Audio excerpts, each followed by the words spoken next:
ಟಿವಿ9 digital ಸ್ಪೆಷಲ್ಗೆ ಸ್ವಾಗತ. ನಾನು ಅವಿನಾಶ್ ಶಿವನ್. ಇವತ್ತು ಗೌತಮ್ ಗಂಭೀರ್ ಹೊಸ ಕೋಚ್ ಹಾಗೇನೆ ಆಯ್ಕೆ ಸಮಿತಿ ಅಧ್ಯಕ್ಷರು ಅಜಿತ್ ಅಗರ್ಕರ್ ಇಬ್ಬರು ಕೂಡ ಈಗಷ್ಟೇ ಒಂದು ಪ್ರೆಸ್ ಮೀಟ್ ಅನ್ನು ಮಾಡಿದ್ರು.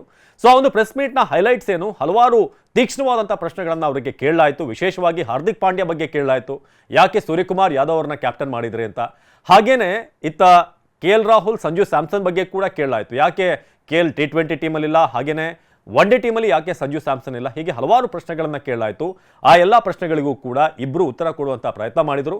ಕೆಲವೊಂದು ಉತ್ತರಗಳು ಒಪ್ಪೋ ರೀತಿ ಆಗಿತ್ತು, ಆದರೆ ಕೆಲವೊಂದರಲ್ಲಿ ಯಾವ ಲಾಜಿಕ್ ಕೂಡ ಇರಲಿಲ್ಲ, ಅವರ ಉತ್ತರದಲ್ಲೇ ಕಾನ್ಫಿಡೆನ್ಸ್ ಇರಲಿಲ್ಲ, ಅದು ಕೂಡ ಸ್ಪಷ್ಟವಾಗಿ ಅವರ ಮುಖಗಳಲ್ಲೇ ಗೊತ್ತಾಗ್ತಾ ಇತ್ತು. ಬನ್ನಿ ಏನೇನಾಯಿತು ಇವತ್ತಿನ ಪ್ರೆಸ್ ಮೀಟ್ನಲ್ಲಿ ಕ್ವಿಕ್ ಆಗಿ ನೋಡ್ತಾ ಹೋಗೋಣ. ಮೇಜರ್ ಪಾಯಿಂಟ್ಸ್ ಇವತ್ತಿನ ಒಂದು ಪ್ರೆಸ್ ಮೀಟ್ ಬಗ್ಗೆ ಮಾತನಾಡೋದಾದರೆ, ಮೊದಲು ಕೇಳಿದಂಥ ಪ್ರಶ್ನೆನೇ ಈ ಒಂದು ಟೀಮ್ ವಿಚಾರವಾಗಿ, ಯಾಕೆ ಪ್ರತ್ಯೇಕವಾದಂಥ ಕ್ಯಾಪ್ಟನ್ ಅನ್ನು ಮಾಡಲಾಯಿತು. ರೋಹಿತ್ ಶರ್ಮಾ ಆಲ್ರೆಡಿ T20 ಅವರು ನಿವೃತ್ತಿಯನ್ನು ಘೋಷಣೆ ಮಾಡಿದ್ದಾರೆ. ಸೊ ಅದಾದಮೇಲೆ ಯಾಕೆ ಸೂರ್ಯಕುಮಾರ್ ಯಾದವ್ ಅನ್ನೋ ಪ್ರಶ್ನೆ ಕೇಳಿದಾಗ ಅವರು ಕೊಟ್ಟಂಥ ಉತ್ತರ, ನಮಗೆ ಮುಂದಿನ 2026 ವರ್ಲ್ಡ್ ಕಪ್ಗೆ ಒಬ್ಬ ಕನ್ಸಿಸ್ಟೆಂಟ್ ಆಗಿ ಆಡುವಂಥ ಪ್ಲೇಯರ್ ಬೇಕು ಅಂತ. ನಾವು ಕೂಡ ಟಿವಿ9 ಈ ಸ್ಪೋರ್ಟ್ಸ್ ವಿಡಿಯೋದಲ್ಲಿ ಹಿಂದೆ ಕೂಡ ಹೇಳಿದ್ವಿ, ಈ ಕಾರಣ ಇರಬಹುದು. ಹಾರ್ದಿಕ್ ಪಾಂಡ್ಯಗೆ ಆಗಾಗ ಫಿಟ್ನೆಸ್ ಸಮಸ್ಯೆ ಇದೆ. ಸೊ ಆ ಕಾರಣಕ್ಕೆ ಇನ್ ಅಂಡ್ ಔಟ್ ಆದರೆ ಟೀಮ್ ಜೊತೆಗೆ ಒಬ್ಬ ಕ್ಯಾಪ್ಟನ್ ಜೆಲ್ ಆಗೋಕ್ಕಾಗಲ್ಲ, ಕ್ಯಾಪ್ಟನ್ ಮತ್ತು ಕೋಚ್ ಕೂಡ ಜೆಲ್ ಆಗೋಕ್ಕೆ ಸಾಧ್ಯ ಇಲ್ಲ. ಸೊ ಆ ಕಾರಣಕ್ಕೆ ನಾವು ಫಿಟ್ನೆಸ್ ವಿಚಾರ ಮತ್ತು ರೆಗ್ಯುಲರ್ ಆಗಿ ಒಬ್ಬ ಕ್ಯಾಪ್ಟನ್ ಇರಬೇಕು 2 ವರ್ಷದವರೆಗೆ. ಫಿಟ್ನೆಸ್ ವಿಚಾರದಲ್ಲಿ ಸೂರ್ಯಕುಮಾರ್ ಯಾದವ್ ಚೆನ್ನಾಗಿದ್ದಾರೆ. ಹಾಗೆಯೇ ವರ್ಕ್ಲೋಡ್ ಇದೆ ಹಾರ್ದಿಕ್ ಪಾಂಡ್ಯ ಅವರಿಗೆ, T20 ಹಾಗೆಯೇ ಒನ್ ಡೇ ಟೀಮಲ್ಲೂ ಇರೋದ್ರಿಂದ ಆ ವರ್ಕ್ಲೋಡ್ನಿಂದ ಅವರಿಗೆ ರೆಸ್ಟ್ ಬೇಕಾಗ್ಬೋದು. ಹಾಗಾಗಿ ನಾವು ಒಂದು ಕನ್ಸಿಸ್ಟೆನ್ಸಿ ಆಧಾರದಲ್ಲಿ ಸೂರ್ಯಕುಮಾರ್ ಯಾದವ್ ಅವರಿಗೆ ಕ್ಯಾಪ್ಟನ್ಶಿಪ್ಪನ್ನು ಕೊಟ್ಟಿದ್ದೀವಿ. T20 ಬ್ಯಾಟಿಂಗ್ ಬಗ್ಗೆ ಯಾವುದೇ ಡೌಟ್ ಇಲ್ಲ, ಆದರೆ ಫಿಟ್ನೆಸ್ ವಿಚಾರವಾಗಿ ನಾವು ಕ್ಯಾಪ್ಟನ್ಶಿಪ್ಪನ್ನು ಕೊಟ್ಟಿದ್ದೀವಿ ಅಂತ ಆ ಒಂದು ಪ್ರಶ್ನೆಗೆ ಉತ್ತರವನ್ನು ಕೊಟ್ಟರು. ಸೊ ಅದಾದ ನಂತರ ಸಂಜು ಸ್ಯಾಮ್ಸನ್ ಬಗ್ಗೆ ಕೇಳಲಾಯಿತು, ಯಾಕೆ ಅವರು ಲಾಸ್ಟ್ ಒನ್ ಡೇಯಲ್ಲಿ ಸೆಂಚುರಿ ಹೊಡೆದಿದ್ದು ಸೌತ್ ಆಫ್ರಿಕಾ ಮೇಲೆ, ಅವ್ರನ್ನ ಯಾಕೆ ಒನ್ ಡೇಯಲ್ಲಿ ಆಯ್ಕೆ ಮಾಡಲಿಲ್ಲ, ರಿಷಬ್ ಪಂತ್ ಅವ್ರನ್ನ ಯಾಕೆ ಅವ್ರಿಗಿಂತ ಅಹೆಡ್ ಆಗಿ ಆಯ್ಕೆ ಮಾಡಿದ್ರಿ ಅಂತ. ಸೊ ಅದಕ್ಕೆ ಅವ್ರಿಗೆ ಕೊಟ್ಟಂಥ ಉತ್ತರ ಅಂತೂ ಇಲ್ಲಾಜಿಕಲ್ ಆಗಿತ್ತು. 1.5 ವರ್ಷದಿಂದ ರಿಷಬ್ ಪಂತ್ ಯಾವುದೇ ಕ್ರಿಕೆಟ್ ಆಡಿಲ್ಲ, ಒನ್ ಡೇ ಕ್ರಿಕೆಟ್ ಆಡಿಲ್ಲ. ಸೊ ಹಾಗಾಗಿ ಒನ್ ಡೇ ಕ್ರಿಕೆಟ್ ಆಡಲಿ ಅನ್ನೋ ಆಸೆಯಿಂದ ನಾವು ಕೊಟ್ವಿ ಅಂತ. ಹಾಗಾದರೆ ಸಂಜು ಸ್ಯಾಮ್ಸನ್ ಇಷ್ಟು ಕಷ್ಟಪಟ್ಟು ಕಳೆದ 7-8 ವರ್ಷದಿಂದ ಸೈಕಲ್ ಹೊಡಿತಿದ್ದಾರೆ, ಒಂದು ಸೆಂಚುರಿ ಗಳಿಸಿದ ಮೇಲೂ ಕೂಡ ನೀವು ಒನ್ ಡೇಗೆ ಆಡಿಸಲ್ಲ, ಯಾರೊಬ್ಬ ಇನ್ನೊಬ್ಬ ಪ್ಲೇಯರ್ನ ತಂದು ಆತ ಕ್ರಿಕೆಟ್ ಆಡಬೇಕು ಅಂತ ನಾವು ಕೊಟ್ಟಿದ್ದೀವಿ ಅಂತಂದರೆ ಅದು ನಿಜಕ್ಕೂ ಲಾಜಿಕ್ ಇಲ್ಲದಂಥ ವಿಚಾರ. ಸ್ಪಷ್ಟವಾಗಿ ಹೇಳ್ಬೋದಾಗಿತ್ತು, ನಮಗೆ ಸ್ಯಾಮ್ಸನ್ನ ಆಡಿಸೋಕೆ ಇಷ್ಟ ಇಲ್ಲ, ರಿಷಬ್ ಪಂತ್ ಅವ್ರನ್ನ ಆಡಿಸ್ಬೇಕು ಅಂತ ನಮ್ಗೆ ಮನಸ್ಸಲ್ಲಿದೆ, ನಾವು ಆಡಿಸ್ತಾ ಇದ್ದೀವಿ ಅಂತ. ಅದು ಕೊಟ್ಟಿದ್ರೆ ಜನ ಒಪ್ತಿದ್ರು ಏನೋ. ಸೊ ಎರಡನೇದಾಗಿ ಭಾಳ ಮುಖ್ಯವಾಗಿ ಮೂರನೇ ವಿಚಾರ, ರೋಹಿತ್ ಶರ್ಮಾ ಮತ್ತು ವಿರಾಟ್ ಕೊಹ್ಲಿ ಎಲ್ಲಿವರೆಗೆ ಆಡ್ತಾರೆ ಅನ್ನೋ ಪ್ರಶ್ನೆಯನ್ನು ಕೇಳಲಾಯಿತು. ಅದಕ್ಕೆ ಗಂಭೀರ ಉತ್ತರ ಕೊಟ್ಟರು. ನೋಡಿ, ಪರ್ಸ್ನಲ್ ವಿಚಾರ, ಅವರಿಬ್ಬರು ಕೂಡ ಲೆಜೆಂಡ್ ಇದ್ದಾರೆ, ಮಾಡರ್ನ್ ಡೇಯಲ್ಲಿ ಅದ್ಭುತವಾದಂಥ ವರ್ಲ್ಡ್ ಕ್ಲಾಸ್ ಬ್ಯಾಟ್ಸ್ಮನ್ಸ್ ಇದ್ದಾರೆ. ಸೊ ನಾನು ಅವ್ರಿಗೆ ಹೇಳೋಕ್ಕಾಗಲ್ಲ, ಅವರಲ್ಲಿ ಭಾಳಷ್ಟು ಕ್ರಿಕೆಟ್ ಇನ್ನೂ ಕೂಡ ಬಾಕಿ ಇದೆ, ಚಾಂಪಿಯನ್ಸ್ ಟ್ರೋಫಿ ಇದೆ, ಸೊ ಅದಾದಮೇಲೆ ಇನ್ನೂ ಹಲವಾರು ಟೂರ್ನಿಗಳು ಬರುವಂಥದ್ದಿದೆ. ಜೊತೆಗೆ ಭಾಳ ಮುಖ್ಯವಾಗಿ ಗಂಭೀರ್ ಒಂದು ಮಾತನ್ನು ಹೇಳ್ತಾರೆ, 2027 ವರ್ಲ್ಡ್ ಕಪ್ ಕೂಡ ಇದೆ ಅಂತ. ಸೊ ಅಲ್ಲಿಗೆ ಮುಂದಿನ ವರ್ಲ್ಡ್ ಕಪ್ನಲ್ಲಿ ರೋಹಿತ್ ಶರ್ಮಾ ಮತ್ತು ವಿರಾಟ್ ಕೊಹ್ಲಿ ಅವರು ಆಡಬಹುದು ಅನ್ನೋದು ಕೂಡ ಇಲ್ಲಿ ಸ್ಪಷ್ಟವಾಗಿ ಗೊತ್ತಾಗ್ತಿದೆ. ಯಾಕಂದರೆ ಅಲ್ಲಿ ಅವರಿಗೆ ಫಿಟ್ನೆಸ್ ವಿಚಾರ ಬರುತ್ತೆ, ಫಾರ್ಮ್ ವಿಚಾರ ಬರುತ್ತೆ, ಇದೆಲ್ಲವೂ ಕೂಡ ಚೆನ್ನಾಗಿ ಹೋದರೆ ಆ ವರ್ಲ್ಡ್ ಕಪ್ನಲ್ಲಿ ಕೂಡ ಆಡಬಹುದು ಅಂತ ಕೂಡ ಒಂದು ಸೂಚನೆಯನ್ನು, ಒಂದು ಸಣ್ಣ ಹಿಂಟನ್ನು ಗೌತಮ್ ಗಂಭೀರ್ ಕೊಟ್ಟರು. ಸೊ ಹಾಗೆಯೇ ಸೂರ್ಯ T20 ಮಾತ್ರ ಇರ್ತಾರೆ, ಒನ್ ಡೇಗೆ ಅವರು ಬರುವಂಥ ಚಾನ್ಸಸ್ ಇಲ್ಲ ಅನ್ನೋದು ಕೂಡ ಸ್ಪಷ್ಟವಾಗಿ ತಿಳಿಸಲಾಯಿತು.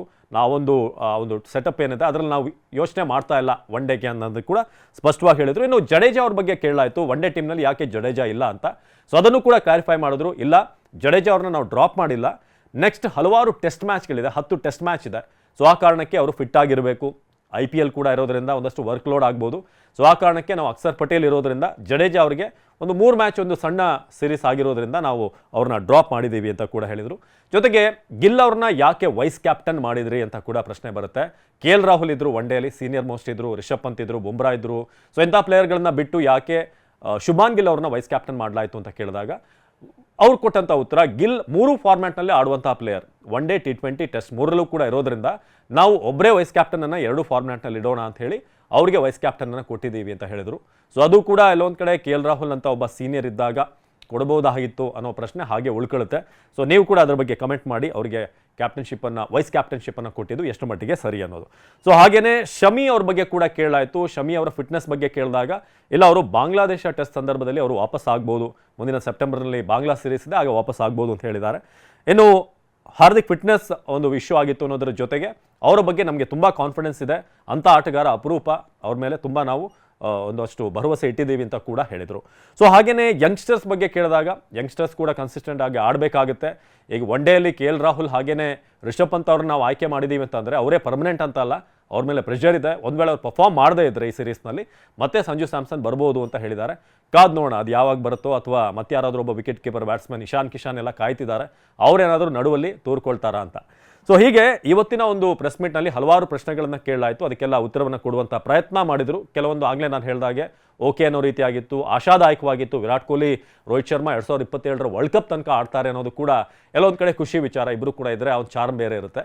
ಜೊತೆಗೆ ಕೆಲವೊಬ್ಬರ ಪ್ರಶ್ನೆ KL ರಾಹುಲ್ ವಿಚಾರವಾಗಿ ಮಾತನಾಡಿದಾಗ, ಸ್ಯಾಮ್ಸನ್ ಬಗ್ಗೆ ಕೇಳಿದಾಗ ಉತ್ತರಗಳು ಅಷ್ಟು ಸಮಂಜಸವಾಗಿ ಇರಲಿಲ್ಲ. ಸೊ ನಿಮ್ಗೇನು ಅನಿಸ್ತು? ಇವತ್ತು ಕೊಟ್ಟಂಥ ಉತ್ತರ ಒಂದಷ್ಟು ಬ್ರೀಫ್ ಆಗಿ ನಾವು ತಿಳಿಸುವಂಥ ಪ್ರಯತ್ನ ಮಾಡಿದ್ವಿ. ಪ್ರೆಸ್ ಮೀಟ್ ಒಂದು 20-25 ನಿಮಿಷ ಆಯಿತು, ಬಟ್ ಅದನ್ನು ಒಂದು 5 ನಿಮಿಷದಲ್ಲಿ ಹೇಳುವಂಥ ಪ್ರಯತ್ನ ಮಾಡಿದ್ದೀವಿ. ಸೊ ಇದಾಗಿತ್ತು TV9 ಡಿಜಿಟಲ್ ಸ್ಪೆಷಲ್. ನಿರಂತರ ಸುದ್ದಿಗಾಗಿ ನೋಡ್ತಾ ಇರಿ TV9.